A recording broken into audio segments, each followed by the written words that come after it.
ඉරාන විරෝධතාකරුවන් සඳහා වන උපකාරයන් පැමිණෙමින් තිබෙන බව ඇමරිකානු ජනාධිපති ඩොනල්ඩ් ට්‍රම්ප් පවසනවා. සිය ට්‍රූත් සෝෂල් ගිණුමේ සටහනක් තබමින් ඇමරිකානු ජනාධිපතිවරයා කියා සිටියේ ඉරාන රජය සමග පැවැත්වීමට නියමිතව තිබූ සියලු සාකච්ඡා තමන් අවලංගු කළ බවයි. ඉරාන දේශප්‍රේමීන් විරෝධතා දිගටම කරගෙන යන්න. ඔබේ ආයතන බහර ගන්න.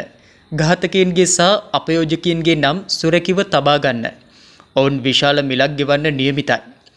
විරෝධතාකරුවන් අමානුෂික ලෙස ඝාතනය කිරීම නතර වනතුරු මම ඉරාන් නිලධාරීන් සමග සියලු රැස්වීම් අවලංගු කර තිබෙනවා. ඔබගේ උපකාරයන් පැමිණෙමින් තිබෙනවා. යනුවෙන් ජනාධිපති ට්‍රම්ප් සිය සටහනේ සඳහන් කර තිබෙනවා. මේ අතර ඉරානයේ වත්මන් තත්ත්වය සම්බන්ධයෙන් ඇමරිකානු ආරක්ෂක අංශ සහ බුද්ධ්‍යංශ විසින් ඩොනල්ඩ් ට්‍රම්ප් ජනාධිපතිවරයා වෙත සවිස්තරාත්මක වාර්තාවක් ඉදිරිපත් කොට ඇති බව වාර්තා වනවා.